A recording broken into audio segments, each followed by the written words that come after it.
Hey y'all, this is Jake, and before we get started with this week's podcast, I have an important announcement to make and also a request. The announcement is that the Golden Geek Award nominations are now open, and we would love your vote for Best Podcast. My ask is for you to go over to the BoardGameGeek.com website and nominate Decision Space for Best Podcast. You'll need a Board Game Geek account and 20 Geek Gold to submit a nomination. If you don't have the Geek Gold, don't worry. Just let us know in our Discord and we'll get you sorted. There's a link to join our Discord in the description of this podcast, as well as a link to the nomination form over at Board Game Geek. Here's a little heart to heart. We don't have any sponsors. We don't do any ad reads. We don't even do any paid reviews or game previews. We make the show that we want to make, and we work hard to bring our listeners the best show that we can each and every week. We love making this show and prioritize the making of it because we believe that Decision Space and the Decision Space community add something different and important to the board game hobby, and we hope our listeners value it as much as we do. The reason we're making such a big deal out of the Golden Geek Awards is not just the innate desire for external validation, though of course that's a part, but it is also the single best opportunity of the year for a smaller show like ours to gain traction with a wider audience. We would love nothing more than to grow our show and share this show and community with others in the board gaming hobby. So I ask you once more, if you ever listen to our show and enjoy it, please take a couple minutes out of your day to nominate us for the Golden Geek Award. And thank you so much for your time for this announcement. And also thank you, as always, so much for being here and for listening to our show. What you looking at? What are you talking about? Welcome to Decision Space, the only podcast to take place right here in the space between the turns in your favorite games. I'm Jake Friedman. And I'm Brendan Hansen. And this is the podcast about decisions in games. And on today's episode, we're talking about getting in the way, blocking moves, and different games that feature these, as well as spending some time talking about two recent plays that Jake had that feature blocking moves in games. One of Rainer Knizia's Vadis, a new updated version of a classic Knizia negotiation game that I'm very excited to hear Jake's fresh take on, and also Hansa Teutonica, sort of a legendary game that features blocking where you really want to get in other people's ways. And I'm very excited to hear Jake's thoughts on both those. And then, so we'll sort of we're exploring a new episode format. We'll spend the first half kind of talking about Jake's recent plays of those two games, and then we'll spend the back half talking about blocking moves more generally. And I'll integrate some recent plays of mine as well that feature blocking moves, as I've been playing some Go, and then also returning to Keyflower and also just Babylonia courses through my veins. So it might come up here as well. Yeah, absolutely. And yeah, I was going to say, I want to hear some of your recent plays too. I think this is a new format to us where we talk about some recent plays and then something relevant to those games, but it is a tried and true format in the board game podcasting space. So I thought we were inventing the wheel. Yeah. This week, the wheel, next week, fire. But yep. Brendan, I think we have just a little bit of housekeeping. Do you want to jump into that? Yeah, speaking of fire, we always love when people leave us fire reviews on whatever podcasting app you listen to, whether it's Apple Podcast or I think on Spotify, you can just rate the show. That goes a long way too towards getting the word out there about Decision Space. So I'm going to read a review as a way of saying thanks to someone who left a review for us. So this review is called Great BG Analysis and comes from Sassier Rabbit. Brendan and Jake do a great job of dissecting games and calling out what makes them so special. Love hearing their weekly thoughts on the games they're playing, especially because they manage to cover such a wide range of games, new and old. It helps that their humor and banter keep the conversation engaging throughout. Definitely worth a listen. So thanks so much, Sassier Rabbit, for that review. 10 out of 10 review. Oh yeah, we got to review the reviews. 10 out of 10. 10 out of 10. Yeah, well done. And that's a great transition back into our episode because Sassier Rabbit is a friend IRL in real life that I actually met through this podcast in a kind of roundabout way. And we have sort of created together a weekly gaming group, a game night, which is super exciting to me. And actually, this might be surprising to some listeners, but since we've been doing this podcast, this is kind of the first time that I've had a weekly opportunity to game with the same folks. I sometimes attend an every other week one, or we'll just have friends over randomly, of course, to play. But yeah, I have a game night happening every Monday night, and that has been super fun. And I think there's a great opportunity to take some of those plays and let listeners of this show sort of know about them, know our thoughts about them, as a way to infuse more different game experiences into the show. And obviously, I am not a part of that group. I wish I Yeah, was.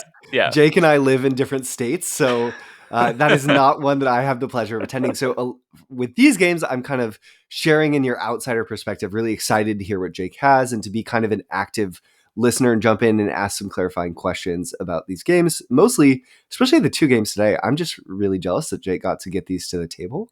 And I'm really curious to hear his thoughts. So it's nice, Jake, just not having to do any of the coordination week to week of like, are we going to have a game night? exactly. Yeah, and I find that the every week format for me is actually just much easier to build in than the every other week one, because I can just know like Monday is game night, where I'm involved sometimes with an every other Wednesday game night, and it's always sort of like, is that this Wednesday or next Wednesday? And then you kind of like make plans or you sort of forget about it, and it's just harder for me to like commit to that type of Yeah. schedule.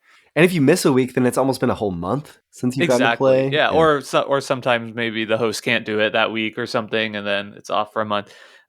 That's great too, and that that those gaming experiences have been really fun as well. But this has been just really awesome and really welcome to my life. And can I tell you the name of our gaming group Oh, please and our do. origin story? So Absolutely. yeah, so this gaming group is titled The Laughing Table Friends.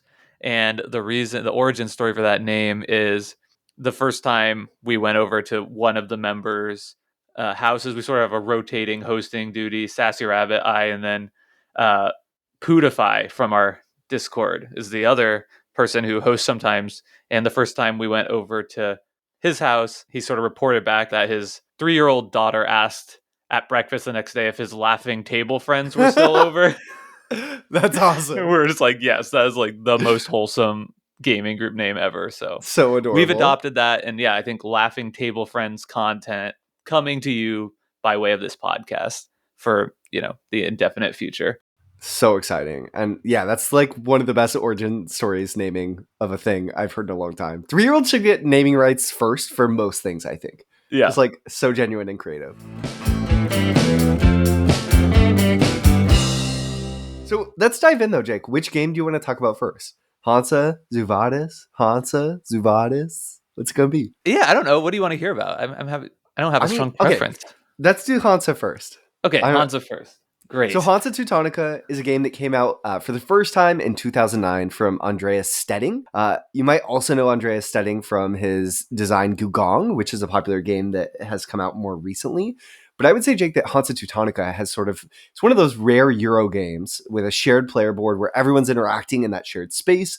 And it's in recent times, I think it's really been elevated to one of the sort of cornerstone classics in people's mind of the like shared space strategy Euro game. So, and this has Yeah. been bolstered somewhat by a new big box edition that came out that has some like extra maps. I've never played it. You have. What did you think? And I guess what's the game? Maybe we can do a quick overview of the game itself too. Yeah, so I can talk just a little bit more about how Hansa Teutonica works. And we did play the big box edition of the game, though we just played the base game version of that big box. And I think that's sort of the main edition that's running around these days that people are likely to encounter. So in Hansa, as you mentioned, it's a Euro game and it's all about building routes between different cities in Germany. So between any 2 cities on the board, you will have between 3 or 4 slots for you to place a cube. And once all the cubes have been filled in of your player color, you get some kind of benefit. If some of the buildings trigger like a special, they're sort of like your upgrade. You can increase the power of one of your actions, and I think there's like 6 different actions involving how many pieces you can put out on the board, how many of the pieces on the board you can move, how many actions you get in total. So that's a hugely powerful one, increasing from 2 to 3 actions early on. It's like that's a 50% increase in action efficiency. And others give you just ownership of the city block, meaning that anybody who completes that route moving forward, you will get 1 point from that. So Huge. while getting an extra action efficiency is hugely important, maybe it's even better to Mm, early on take control of that city so that anytime any player upgrades their action efficiency moving forward, you get a point for it. And this is a game that I think roughly the end of game triggers once somebody reaches 20 points, I believe. And then there's some end game scoring. So total scores are going to be around 40. So 1 point here and there is a pretty sizable part of your potential end game score. But the key interaction in this game is really around those routes between cities, because once you place a cube there, another player is able to displace it. But that means you get to move that cube to an adjacent route and add another cube from your supply to the route, creating, again, just really important action efficiency for the players. So the game, I think, becomes really about who can do the best job of identifying what routes are going to be most desirable and profitable to other players and just getting in the way. And over the course of the game, you'll create kind of an overwhelming amount of action efficiency, almost regardless of what else you're trying to do. And at least I found in my two plays that the person who it seemed like was getting bumped the most, putting themselves in the most profitable position, became the winner of the game both times. And I think that's sort of exactly where you'd want this type of player interaction, this type of Euro game to live. So this recent play was really exciting. I was in dead last going into the final scoring and ended up jumping everybody to take the win, which was shocking to everybody at the table, me perhaps most of all. But I really felt like I was putting myself in position to just get bumped over and over again. Maybe other people had more coherent total strategies, but nobody had yeah. more cubes like put onto the board than me. And at the end of the day, that paid off. And it was a ton of fun. So did you know going in, Jake, that you wanted to play this like blocking strategy to just kind of like get in the way so people would have to bump you and you get the little bit of payoff for that? Or did you like identify quickly that that was like the open path for you? I think that this is the strategy of the Okay. game. Like, I don't think. Have you played Hansa? I've never played Hansa. I really Yeah. want to, but I don't. Yeah. So yeah, I think there are different strategies of the game are more around which of your player actions you choose to upgrade, and then kind of focusing in on maximizing those. But like the route to achieving any of those, upgrading them all the way, you get sort of some end game points if you do completely upgrade something. But in order to do that, you're going to be jostling with people the whole time. You Gotcha. can't ignore the route building sort of puzzle. Route building is not even the right word, like the route filling part of the Sure. game, because that's how you do anything in the game. And It's then all revolved around that. are the routes variably set up? So every time you play the game, the like buildings between them are different or something, or how does that work? No, so there are different maps in the Gotcha. big box, I think, but I've played this twice, and both times the map has been exactly the same. Yep. And honestly, I think that my expectations going into this game the second time made it a whole lot more fun than the first game, where I was really perceiving like all the blocking and Mm, bumping as kind of just annoying, right? It's like you're just like getting poked by people all the time. Like whenever I put a cube down in the first game, it felt like I'd try and put a cube in a place that I thought somebody else would want to go, and then nobody would go there and just sit there giving me like no benefit.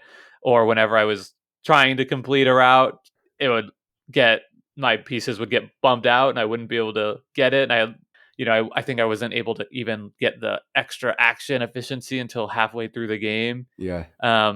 And so I just fell way, way, way off the pace. So this time I sort of realized that I was focusing much more on just trying to, rather than like, I really want to complete this route, just like putting my pieces in the most annoying places possible, Sure. right? If somebody already has like 3 cubes down on a route and they just need one more to complete it, like it's really likely they're going to block you there Sure. or bump you rather. Yep. So just trying to find those as much as possible. I think my first move of the game was just putting one cube on. So some of the buildings have two paths to it. Like you could approach from the east or the west type of deal. Yep. So I put like one on the east and one on the west route to that extra action. It's just like somebody's gonna be bumping me here right away, and Interesting. let's like get it going. And yeah, so I mean, what was your question? Sorry, it's early. No.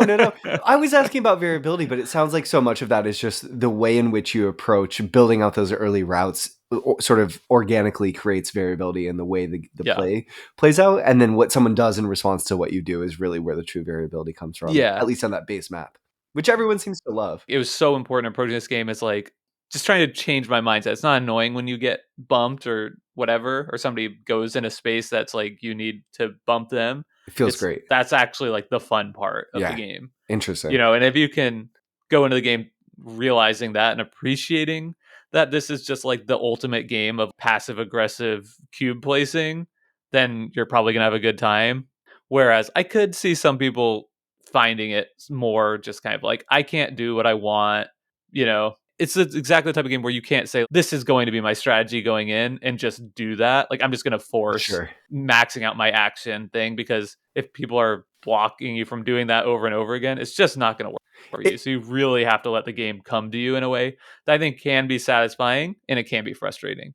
Is it fun on both ends? Like, do you have fun being bumped and blocking other people? Is that sort of the thing that kind of is elevating Hansa for you? Is that, getting bumped is like the best thing in the game for me. Sure. Like every time I got bumped, I was like, oh, like don't mind if I do, you know, because you're getting like a double action basically. Yep. Like, and it's on somebody else's turn. It's great. It feels awesome. I think the things that feel bad are when having to bump the worst thing is when you put down a piece thinking that somebody's definitely going to go for this, and then 12 rounds later around the table it's just like sitting there and nobody else has tried to go for that route at all. There can be a big sunk cost fallacy thing here too, where like Tyler and I both had one piece on a route that was desirable to both of us, and both of us like wanted to get bumped, so just like nobody ever advanced that, so we were basically just like down a cube for like 75% of the game. Because love it. So that can feel annoying, and it also can feel bad getting blocked, right? Where it's like, okay, great, I have two down here, and then somebody put a merchant down. So there's two types of cubes. Most of them are just cubes, but there's like these little tiny cylinder pieces too that are just even more difficult to bump. Like when you bump somebody, you have to pay one extra cube to place yours down. So like not only do they get an extra cube, it's sort of costing you one. Yeah. And if it's a merchant, it costs you two. Ouch. So that can be like, you bastard. Yeah. So getting blocked isn't fun in this game. It's really being blocked and being bumped is the joy. Yeah, being the blocky and the bumpy. Yeah. For sure. That's where you want to live. Which I think is true of most blocking moves in most games, as we'll kind of get into for sure. Definitely. So normally on the show, Jake, you know, when we're talking about games outside of the like recent plays episodes, which I guess this falls into somewhat, we might play a game 10, 20 times before giving our impression. You're 2 plays in. Do you think this is going to be a regular rotation game for the Laughing Table Friends group? I think that the Laughing Table Friends group will not have regular plays. Games. You're just going to play all the games. It's just too many like board game enthusiasts. You know, it's the kind of thing where it's like if, you know, 4 of the 5 people are all, I don't know how many games. Like everybody has like 100 games at least, I would guess. Sure. You know, and when you've got like 500 games in your shared collection, you're probably just not going to return to one that much. All you're going to do is play Babylonia. Yeah, exactly. But that's not really your question. I think, you know, so playing 2 of this, my impression of Hansa is rising. The second play I liked much more than the first. Yeah. It's not, to me, a 10 out of 10 or a 9 out of 10 game like it is for so many people. I think for me, I do like a little bit more on the multiplayer solitaire side for Euro. Like I like having a little bit more autonomy to be like, I want to pursue this path. Yeah. And see how that goes in this play. And you can't really do that in Hansa. It sounds way more up my path, to be honest. Yeah, I think you would like it a ton. I think it does manage to hit a really nice sweet spot of sort of being this like hybrid game that is a Euro game that really will appeal to people that are more enthusiastic about high interaction, territory control type of games. So there's definitely a reason why it is as kind of widely revered as it is. So I'm not trying to take anything away from it. Just for me personally, it's probably more like 7.5, 8 Sure. range, which is good. Yeah. Yeah. I think I would play it again, given the opportunity, but it wouldn't be my first choice. Totally. It's kind of where It I'm is at a right now. 14-year-old game, so it's pretty Yeah. good. Also, Yeah. just one final question. How long were your plays? About an hour?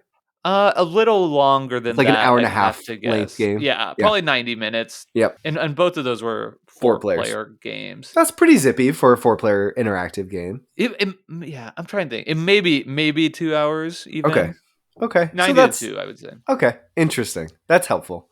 Should But we each time there have been new players. Actually, I think yeah, so yeah, so with new maybe players factored in, it could be played quicker, but there's definitely moments too where you're just kind of like, it's also the kind of game where the board state can change a lot, right? Sure. Like, okay, I know what I'm gonna do, and then right before your turn, somebody like maybe completes the route or like bumps you or whatever, and now it's very likely you'll be in a pretty different situation. So as simple as the mechanisms are, it's difficult to pre-plan fully, making it maybe just be a touch longer than you'd think. Sure. That makes a ton of sense. But Zuvadis, the other Yes. game you played, it's a quickie, right? This is a pretty fast game. Yeah. So when we actually played Zuvadis on the same night, and Jared, also in the Discord, was really excited to bring this out. He was sent a copy from Bitewing Games. So this is like a pre-production copy, but looks great. It's not like, this is not a prototype. I mean, I guess it technically is, but it looks awesome. So he was sent a copy by Bitewing Games actually to bring to Geekway to play with the decision space meetup people. So they'll, if you're coming to that, come seek us out. So this is a game that will definitely be hitting the table there as well. And big thanks to Bitewing Games for making it available for us to try. Yeah, so Zoo Vadis is a negotiation game by Reiner Knizia, coming out, I guess, imminently. I don't really know. I'm not a good journalist, so I don't know if there was like a Kickstarter or what for this, but maybe it's just coming to retail. There was a Kickstarter. Okay, Yeah. that's right. So there was a Kickstarter, but probably it'll be available at retail too.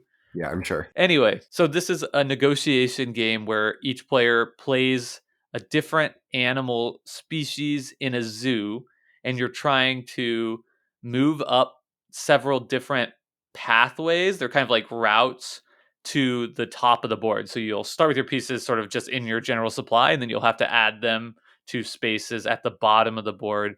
And you want to work your way up so that at least one of your animal figures make it all the way to the top of the board into the final space, which is the star exhibit. In classic Knizia fashion, getting to the star exhibit doesn't in and of itself get you points, I don't think, but it does make you eligible to win. So even if you have the most points, if you don't get one of your animals into the star exhibit, you cannot win. Can I jump in really quickly? So Yes. Zuvadis is an update of the 1992 Quo Vadis, which I think with getting to the star exhibit was getting to the Senate, right? And then the reason there's blocking this game, Jake, is because all of those routes, there's like all these different routes, which some of them come together and some of them spread out, but they only have room for a certain number of pieces to move through, right? So you could get ahead of me on a track, and then I just won't ever to get past you going that direction. So I'd have to go a longer way around and that sort of thing. Is that right? Okay. That's part of it. That's a big part of it. And the other part is this, as I mentioned, this is a negotiation game. And the way that works in this game is that in order to advance from one, I don't know, exhibit or pen to the one space to the next space along the route, you have to receive a majority of votes of all the pieces in that space in order to be able to advance one of your pieces. So let's say there's 3 spaces, like, 3 spots that you could place one of your figures in a space. If you have 2 of your figures in there, you're good because you can vote twice for yourself. So 2 out of 3, that's a majority, you're in. If you have 1 and another player has 2, or 2 other players have 1, then you have to receive somebody else's vote in order to advance your figure. Okay. And that's where the negotiation comes in, because in this game you can offer, when you move, you'll like collect some point tokens. Those are points at the end of the game. So you can say, hey, I'll give you a point, or I'll give you 2 points if you vote for me to advance here. There's also each player faction has a unique player power, which you can offer to some. I think you can use it twice a game, and you can offer it to somebody in order to sweeten the pot or whatever. Even if it's not in a voting portion. Like I played the Ibis, and my power was I could enable somebody to move into a space that was already at capacity. Oh, So interesting. Okay. if somebody needed to move forward, I could say, hey, you can go ahead and move there if you want, and I'll let you use my power for a point or whatever. Could you use it on yourself, or can you only give it to other people? You can only use your powers on somebody else. Great. So cool. Which is cool. That was actually one of like the small nitpicks I had with the game, which was, and I should like caveat, asterisk, asterisk, because we played this once, and when we played it, we were sort of in a rush situation. So we all collectively agreed, like, hey, we want to like learn this game, and we're gonna play it fast because we were trying to get it done in 30 minutes. We didn't know how long it would take, but Jared's like, oh, it's short, it'll be fine. And we ended up playing this game in 16 minutes flat. Whoa.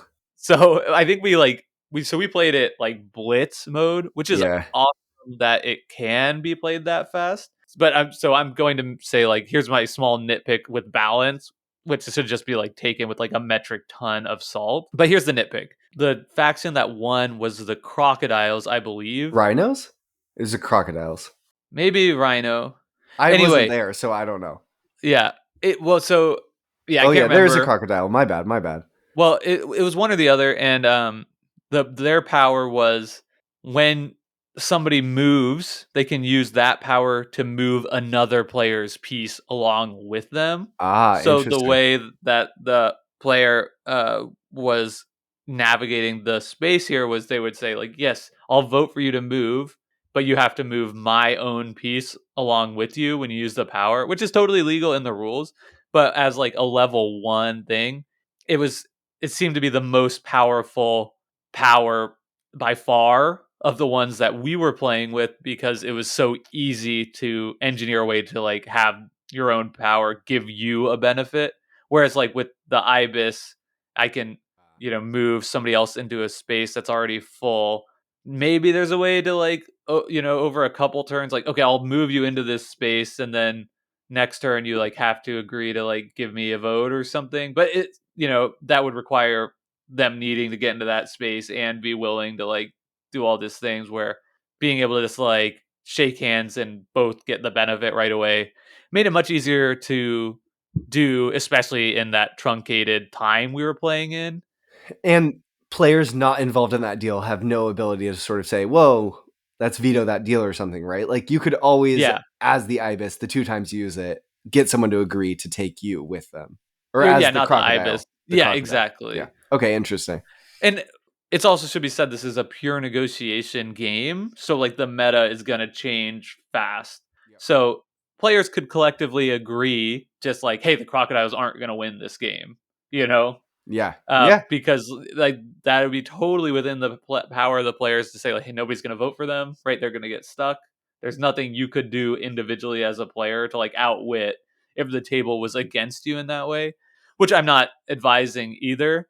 But I just think like we didn't realize in that first super quick play that we were just giving everything to the crocodile player. Yeah. I think not only were we, it's kind of good to be able to use your power in the first place, because when somebody uses your power, I think you just get a point or two like as automatic from the bank. Right. And the crocodile player was getting like, so they get the 2 points. They were like, I'll let you use the power. You have to give me a point and take me with you. So they were just engineering these super lopsided deals. Yep. That were difficult to identify in that first play, as how much they were getting. So next time we played the same group, it would be like, whoa, probably we shouldn't be giving them everything and also more. And a point. Yeah, totally. Yeah, exactly. But I do think my suspicion is that like that faction will win a lot of first games that they're involved in, just because of how like on its face powerful it is. That's very interesting. Yeah. So I mean, it was fun. I can't really say more than that, just because of how strange the play was. Negotiation is so not my cup of tea in general. And this is a negotiation game. There's no getting around that. I the thing that always strikes fear in my heart with negotiation games is that it's just open ended, right? Like I don't want to be sitting at a table and where somebody is like, yes, now I have the gavel and I'm just gonna like hold court for 5 minutes trying to get the best possible deal from everyone around the table. I think this game is simplified enough that you probably don't have that cropping up too much, but that's baked in here. I like the fact that we chose to play it so quickly, and maybe instead of like 16 minutes, like 25 minutes would Would have be been a good. Yeah. sweet spot. Yeah. But we were sort of talking about like next time we'll give this game more of a deliberate play where we can actually think through it a bit more, explore the decision space a bit more. And then we thought about bringing it out last week when we had 30 minutes to play something, and we kind of opted against it because I don't know. I think there's just some interesting tension between sort of a filler wait and like time spanning game that also features negotiation, which is like inherently variable. Yeah. It seems like maybe this is the kind of game where whatever group is playing it, there's like an equilibrium of the right amount of time for it to exist in, and maybe wanting it to play fast is not quite going to end up being the best version of what comes out of it. Do you feel, Jake, when you're playing it, do you feel like if you played it again, you have enough tools to negotiate with, and that ability to sort of, so much of negotiation games are about like a shared assessment at the table, right? Like everyone's reading the board together. You all have different perspectives on maybe who's in the lead, and then you're trying to use ambiguities between that shared assessment or differences in that shared assessment to try to carve out value for yourself. Do you feel like Vadis gives you the tools you need to kind of make interesting deals? Yeah, I do think so. It definitely feels like it's skirting that line Sure. between being like, I have a lot of agency to make a deal, which can be bad, as I've already sort of expressed, right? Like too much ability to negotiate that can just like increase the time. Yeah.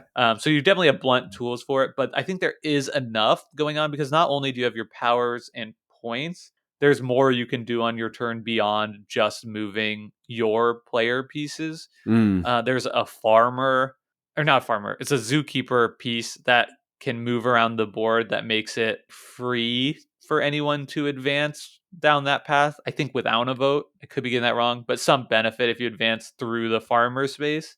I think it's that, like you can move without a vote, which is interesting, right? Because again, it has the same sort of dynamic where it doesn't really work for helping yourself, because if you move it into a space that you're in, then probably somebody around the table will get to take advantage of it before you. Yep. You're kind of helping somebody else. So it's more of like, again, a negotiation piece. Like, okay, maybe I can't broker a deal to help advance my game, but hey, I'll move this. You're up next.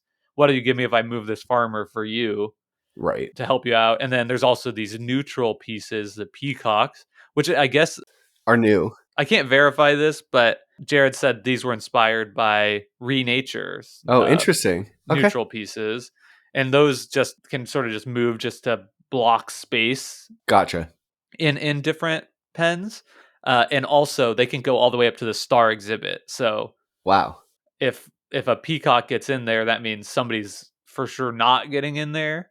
If two get in there, then two people aren't getting in there, which is what happened in our quick game, our truncated game, which was the game ended. So I think it's like when the fifth. I think there might be different by player counts. We were playing with 4, and I think the game ends once 5 figures go into the pen. Gotcha. And our ended with somebody moving the 5th peacock into the pen, and it was somebody who like wasn't in there. It was like me and another player both didn't have any animals in the pen and realized like we were gonna lose, so we just kind of like we kind of like handshook and we're just like, yeah, we'll just like, let's just end it here because there's no chance that we'll be able to win, so might as well just stop the game at this point and end our misery. Which is kind of a strange dynamic too, Yeah. where it's like, okay, we're out of it, so let's just like be done. But Yeah. I guess it's nice that you have that outlet anyway. Interesting. This is so much not your type of game, so it's interesting hearing your take on it. I feel like it being quicker probably lends it to being a more favorably, like you being more open to it. I'm definitely interested in trying this one just because I really like negotiation games, and I'd like to have one that's a little quicker. I mean, it's one we should definitely play at Geekway. I probably will give it like one more play and Sure. see if I like it more. And if I don't, that has more to do with the fact that like negotiation mechanisms are just something that I personally don't enjoy as much. Sure. Because you like when the game lives on the table more so than above the table, I would say, as like a baseline. Yeah, I think that's sort of my player type is like I like the game living on the table, and then I like to like play those games like very above the table. Sure. Yeah. Yep. But it's Like that's solidly. the ideal. Like we can really heckle each other and like have fun at each other's expense, but for Yep. the most part, we're still able to like kind of advance our game Yep. beyond that. On your own. Yeah. Well, cool. Thanks for talking about Vadis, the new Bitewing version of Quo Vadis from Renaconitia. I'm excited to play that one, Jake. Yeah, I think it's likely that we'll discuss it again on On the this show. podcast, probably in our Geekway wrap up. Yep. Cool. Well, I think that now's like a natural time to sort of pivot to talking about blocking moves in games more generally. Well, we didn't talk about any games that you've played, Brendan. We didn't, but okay. I feel like it'll come up. Tell me about Go. Tell me about Go. In the second part of the discussion. Okay, I've been playing a lot of Go, and I've never played Go before in my entire life, but I had a passing interest. Go has this sort of legendary reputation. It's one of the longest games played, I think, in human culture, which is a really amazing thing. And I was just interested in learning more about Go. Obviously, there's people who really love Go and sort of dedicate a ton of their time to playing it. And I think Go also has a reputation among people who play it as it being a little tough, at least in the West, to find opponents. So a member of our Discord, Krill, has been kind, and he's been willing to kind of teach me the game and play with me, which means mostly I've been being smacked around in Go, as there's lots to learn. And it's been an interesting journey. I think we've played 10 games. I've, of course, won 0 of them, as Go is a sort of like classic abstract where the player who's played it more will have an advantage. But I've been eking away some small incremental advantages towards getting better. And I have a sense for when things are really going wrong versus when things are going okay and I'm playing a losing position to the end of the game, it's been fun. I'm intrigued by Go. I think Go is one of those games where so much of playing it is learning to wrap your head around the type of moves that will be beneficial. The puzzle is so important, and there's so many wrong moves that you can make in a game of Go. And there's a ton of right moves that you can make in a game of Go that fall into these sort of set patterns that I think I'm slowly starting to identify. So Jake, there's this thing called Eyes. Go's a game where it's about surrounding the other player's pieces. And if you fully do that, you can capture them. Eyes basically ensure that your pieces, when they're connected to a group, will always have a space that the opponent can't fully fill in. So they all have what are called liberties in Go, which are these empty spaces next to them. So if you can build your board such that you have these eyes within your position, these sort of holes, then you know that that's safe.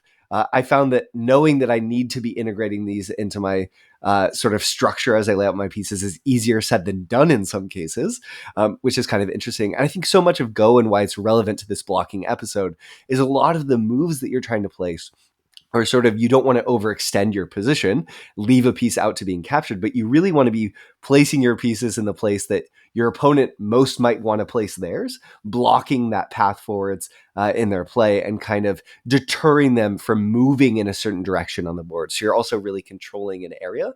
I'll also say, Jake, Go is played on lots of differently sized boards. And I guess for beginners, you typically play on a 9x9 size board. So it's fairly small, which thank goodness, because I'm not ready for a larger size board yet. So I'm kind of playing baby's first Go and still kind of having a tough time, especially in the fightier games.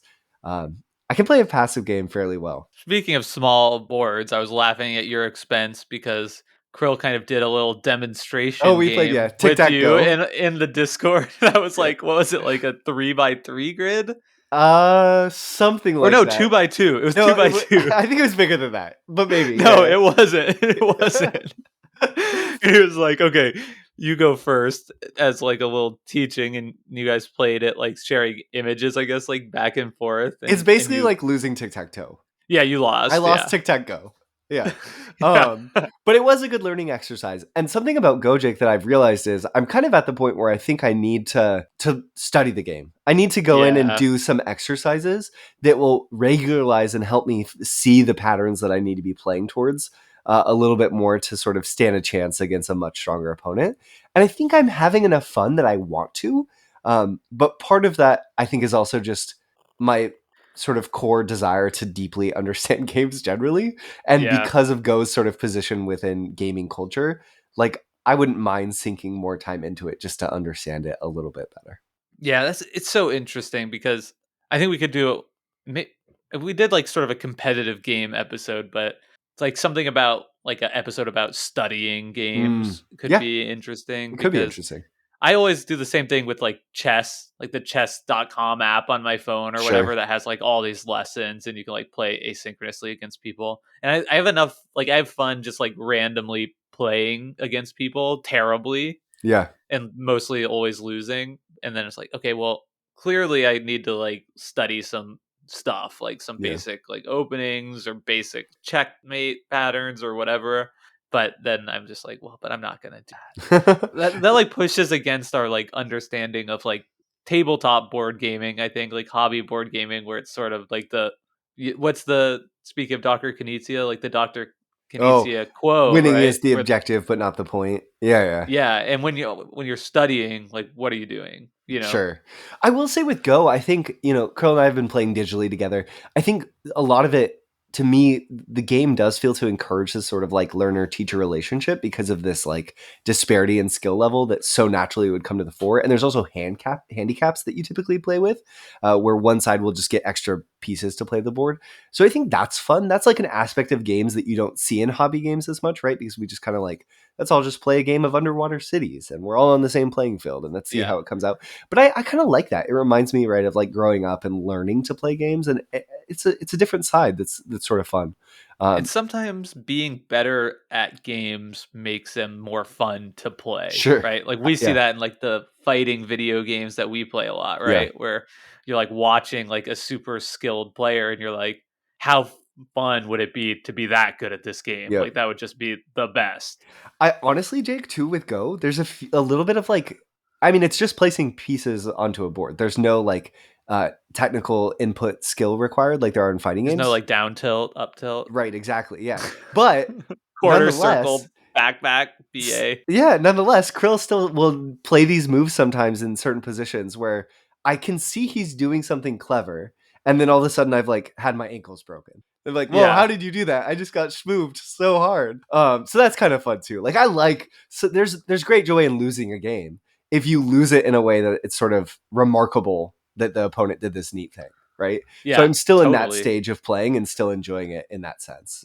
Yeah. But You maybe just I'd like like to get you have to working. set the controller down and you're just like, wow. Wow. Yeah, exactly. Yeah, yeah. That Hope was I don't cool. end up in a Twitch clip. Yeah, exactly. 100%. All right. Well, that's been 3 games that feature blocking heavily. Why don't we spend the last 20 minutes of this episode talking about blocking moves, blocking in board games? Maybe we just start with what does the existence of blocking play do to a decision Yeah, space? I love that question. So one cool thing is, I think about this, if there are blocking moves, we can presuppose that it's already a shared decision space, right? My moves have the ability to impact your moves. We're not playing solitaire games. We're making decisions where my decision is impacting your decision. So we're inherently twined. And what I do is going to shift what you can do. So I think for me, so much of why I like games that do have blocking moves is my path through the decision space isn't mine alone to decide, right? It's going to force me to make decisions that I wouldn't otherwise make and have to react to those decisions on the fly because I might be able to guess what you do, Jake, but I won't always be right. So that's going to force me to have to adapt. And sometimes adapting your plan in the middle of a game and then finding an edge on top of that is just tremendously rewarding. So I think for me, a game that features blocking, the potential for that to be fun comes down to how much potential is there within the decision space to find another path that ends up being the right path, even though I've been blocked. The downside being sometimes if you have a really clear plan that looks really fun to pursue and you get blocked, there's potentially a lot of emotional pain Yeah. that is inflicted upon you that can be tough to stomach, especially if the decision space doesn't leave other viable options, or if maybe you've put yourself in a position where there aren't other viable options. Even games where you don't have viable options can still be fun if they are sufficiently light. Sure. Hey, That's My Fish is a great example where it's like you get blocked and now you drown and Yeah, yeah. lose. Yep. Yep. But it's still really like fun and satisfying because it is so quick. I think where it gets really tiresome is when you have to do a lot of pre-work sort of thing. Mm, I think a game like Ark Nova or something like that where you have, okay, I want to do this and now I have to meet these requirements and I need to have this card in this space and now I'm thinking like 3 or 4 turns ahead. yeah. And I don't think Ark Nova suffers from like blocking in the same way at all, but in a game like that where you have to think through a whole bunch of things and to get back to, okay, I need to do this, and then right before your move it gets taken and then you just are like, okay, well, sorry everybody, this is going to take me a minute because I Yeah. have to think through a whole chain of things again. I think that is where blocking can lead to the biggest like negative player experience. Sure. It would be no fun to be assigned a homework assignment, do 3 hours of work on it, and then show up and someone says, "Oh, your teacher says this other person just turned in that assignment. You actually have to do this other one." So I Yeah. think when you have tons of planning involved in that way, we're thinking about the implications of the implications of the implications of moves. That's where, yeah, there can be a little bit too much. And I think maybe that's why for some people in Keyflower, um, a game that features a lot of blocking that we've covered on the show that I really enjoy and you like a little bit less. Yeah, I think remind me how the blocking shows up there. so in Keyflower, there's blocking in two ways. One, Keyflower, one of the primary ways is that everyone has these workers that are also the currency that you're using to bid. And those come in really four different colors. And whenever someone uses one of those workers, the color that's used to activate either a worker placement spot or to bid with ends up being the color that you have to also use to use it. And in Keyflower, you can use anyone's tiles, not just your own. So let's say, Jake, I have this jeweler that produces 1 gold, and when I upgraded it, it instead produces 2. So I invest some time and effort. I upgrade my jeweler to produce 2 gold instead of Oh 1. yeah. And Now I now remember I this. don't get to use it yet because I spent This my is turn giving me upgrading it. flashbacks. Let's say I'm out of blue meeples and Jake has just a fat stack of blue meeples. It's hidden information. But say Jake plops down 1 blue meeple on my new jeweler. Oh, wait, I had a ton of red meeples and I was going to play a red meeple onto my jeweler and get to use it. But now Jake blocked it by playing a blue meeple. And for the rest of that round, maybe I'll never get to use that action that I just developed. And part of that is that, the spaces, the tiles in my area are mine, but the ability to use them is not mine alone. So that blocking Yeah. can be painful. And in Keyflower, there's So usually that's that kind of like classic worker placement blocking. Where it's, Agricola, I went to this space, you cannot. Yeah, exactly. Go do something else. And usually in Keyflower, there's sufficient other things to do, but sometimes they won't be quite as good. And I think, Jake, that part of what's really important here, the sort of homework metaphor that you brought up, and Keyflower kind of brings this to the fore, is that blocking games That's need... your metaphor. Thank you. But it was your idea. Yeah. You raised the point. I think the important thing I just here... don't want necessarily, I don't know that I want my name necessarily on that metaphor. It was a good metaphor. Oh yeah, you're right. No, okay. But you mean you've never showed up in class and been told to do a different assignment right at the Yeah, last it's like minute? that's not like a real thing. Oh yeah, you should have been at my schools. It was cutthroat. We were all speeding through everything. No, but I think you need a sufficient degree of fuzziness in these games, right? When it becomes obvious that Jake wants to do X, and if I block X, Jake will do Y. If I can solve the whole board state, it's all gonna tense up and be much less interesting than if I think Jake wants to do this move, so I'm gonna block it, and then I'm not really sure what he'll do next. And then it also creates opportunities for Jake wants to do this move, but maybe you don't, right? Going back to that thing that you mentioned in Hansa, where you put this piece on this route that you think is going to be important, but it doesn't pay off. The blocking gambles, they should feel like gambles to some extent, right? Like where I think this is the right place to block. And sometimes it might be exactly right. And sometimes it might be wrong. And a blocking game kind of needs to live in that state where it's my vision of the game versus your vision of the game. And we're jockeying for who has the right perspective based on what we both want to do. That's why it's interesting, because it highlights that interconnectedness. Definitely. I love that. And I was thinking about what is blocking and what is, not. And I don't think blocking is any time you take away an opportunity from any player, right? Like if you draft a card, that's not necessarily blocking. Yeah, exactly. Or, if, let's say, Star Realms or some other Sure. deck building game with like a market of cards. Like if I Mhm. take a card, I don't really consider that blocking in most instances. Yeah. It could be like hate drafting exists, but that to me is like separate from blocking in some kind of small way. So in your mind, blocking, at least in some part, has to do with a physical space.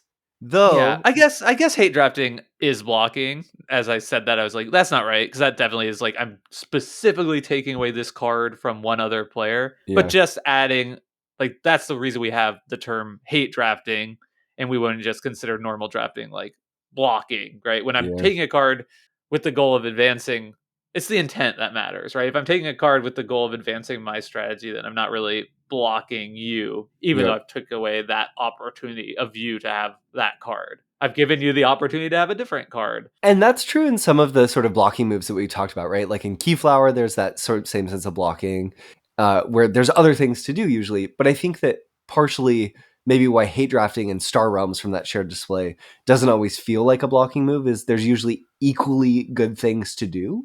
Yeah. Like there's true substitutes. Now that I'm talking about it, I think intent matters. You know Interesting. what I mean? Yeah. Like it's difficult to say like any move in abstract is blocking. Yep.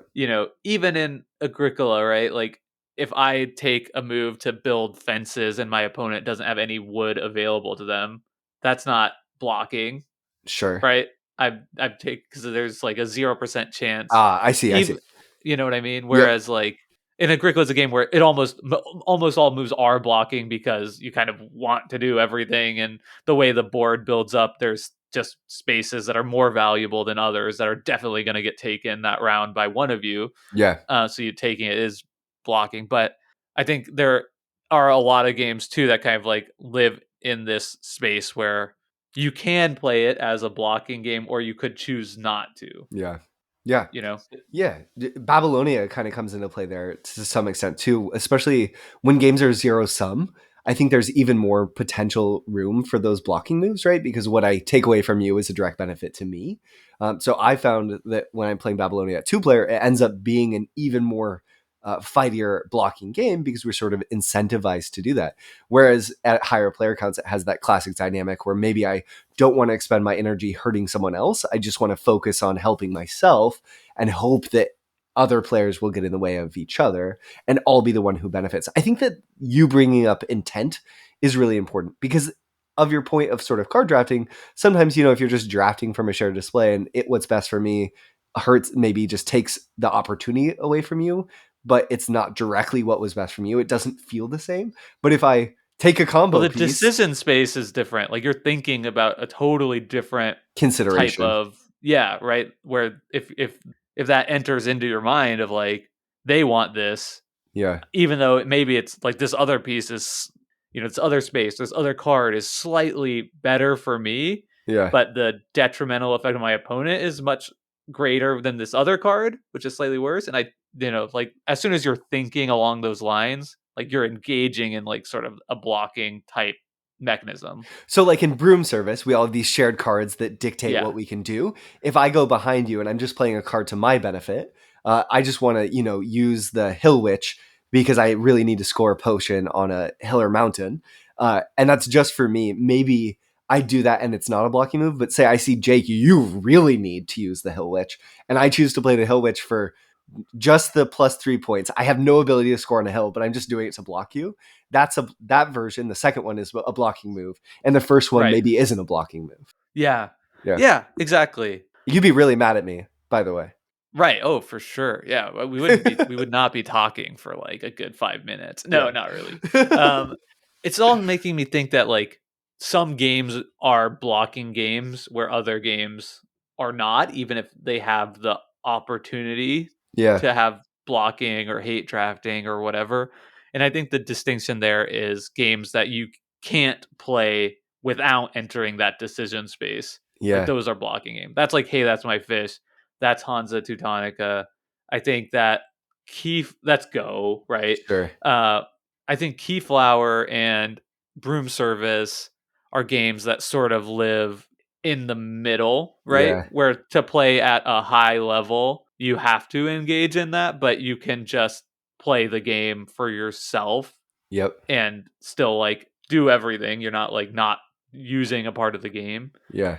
And then there are other games where you really can't block each other. Yeah. Like we've been playing a lot of Architects of the West Kingdom, which is in uh, beta on Board Game Arena, and that feels like a worker placement game that is just like so far to the other end of the spectrum. To like, what if there was a worker placement game where you like really can't block anything? There's like a Yeah. small exception, right, with like the round up space where you can, take some people's pieces off the board, but even that's not like That doesn't blocking even feel them like from doing that blocking. action. Yeah, Yeah. it's because I can still just do that action again. It's just like decreasing the value of it, and assuming they even want that at Right. that point, which Yeah, is exactly. difficult to know. And I guess there's a tiny bit in the number of build actions available, but that's not even, it doesn't even feel like blocking because, so this is a timer for the game. It varies by player count, but say within a game of Architects, there's 15 builds that can happen for any player across the whole game. Yeah, So that doesn't feel like blocking because the game just ends when they run out. So it kind of feels like you're just taking a slice of the pizza. yeah. Like rushing the end game, I would not consider that a blocking move. Right. Like, that's Yeah. yeah, sure, you're like taking away long-term opportunities from your opponents, but again, it doesn't have that same type of intent. Like I'm doing this move to take away an opportunity that I think you like specifically want. Yep, taking a slice of pizza is way different than putting the pizza in the fridge and saying don't open the fridge. Right? Yeah. Like that's the difference. Yeah. In Architects you're at best always just taking a slice of pizza. And in games like Go or in Keyflower sometimes you're sticking it in the fridge. Yeah.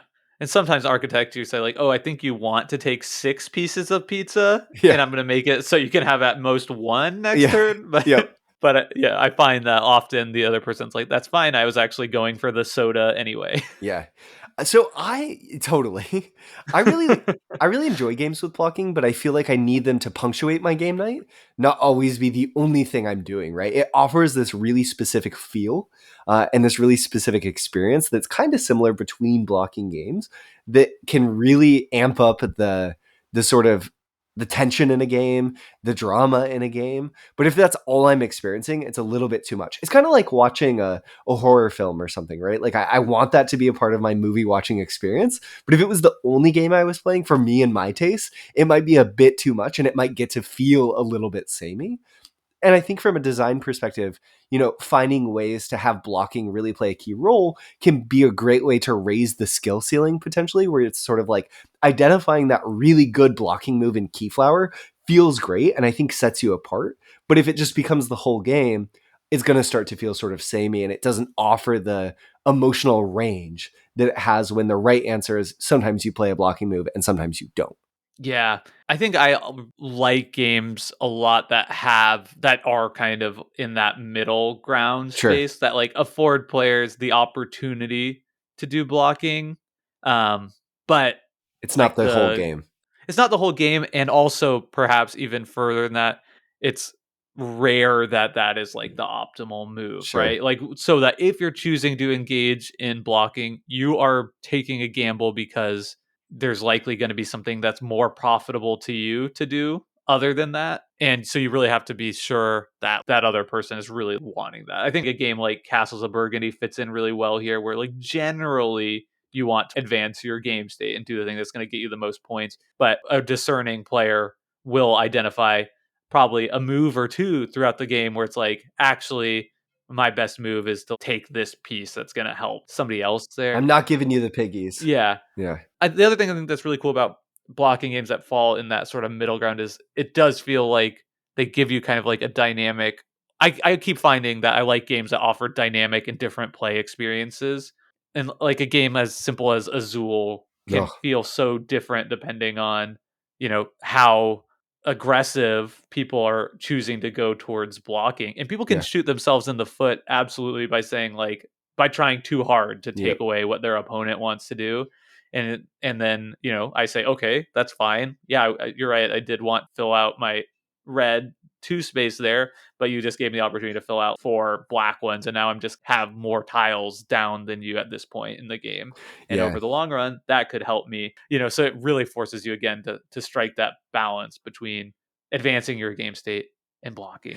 And I think that, so this is the great takeaway, I think, of this episode for me, and this is a good point to end on, that you've made me realize, Jake, is the reason why playing Hansa Teutonica on a set board, a static board, there's no variability. The reason that works is because of when people block a move from you within your decision space, that's forced variability. Now I have to go do something else. I raised this point earlier, but it really is true that part of the joy of these blocking games is that you can take a game that feels fairly set and fairly static, but every time you play, because of the interaction, you're going to be forced to make a move that you wouldn't make if you were playing the game on the table by yourself, right? I could play Keyflower where I just kind of like spent my meeples, I did a solo building thing, and I could really optimally score something. And the strategies that I use in that sort of toy game version of Keyflower, where I'm just playing solo by myself, are going to be so different than the strategies that kind of come together when I'm blocked from a certain scoring tile or blocked from a certain production tile. And I have to kind of cobble the pieces together.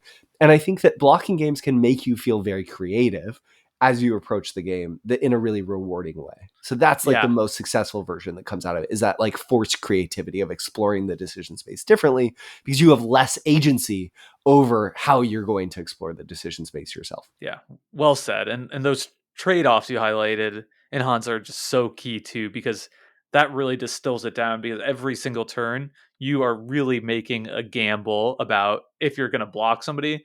It's like, if I'm making a blocking move, I'm wagering like somebody's going to move this piece, Yeah. and if they don't, that's bad for me, because I have given up the opportunity to just try and complete a route that I actually want to complete, and started working towards that. So yeah, that's a great place to live for like a game that's like a pure blocking game. Yeah, good blocking games, you need to have speculation. That's like that's the framework that supports them, is like, I think that Jake wants X, and I'm speculating. It's not I know Jake wants to do this. Right. Yeah. Or like the milestones in Terraforming Mars, where you're like, okay, now you're speculating with time. Like this is the moment that to take this. And that's all really fun stuff. Totally. So anyway, this is kind of a new episode format. Maybe we were rambling a little bit there, but I think some interesting conversations to be had. I definitely enjoyed the conversation, Brendan. So thank you for that. And as always, but especially now, even more than others, we'd love to hear what you thought of this episode. So you can let us know in our Discord. That's probably the best place to do it. Brendan and I are, constantly in there checking out what people have to say and discussing games with them. But you can also send us an email to decisionspa@gmail.com, or a note on Twitter @decisionspa, or leave us a review wherever you listen to this podcast, and you can let us know there. We go a long way. Yeah, review the episode within the review of the show. Meta. It's great. Yeah. That would be a 10 out of 10 review. Yeah, exactly. As always, thank you to Hembry for our intro and outro song, Reach Out. And we'll be back next week with another topical episode of Decision Space.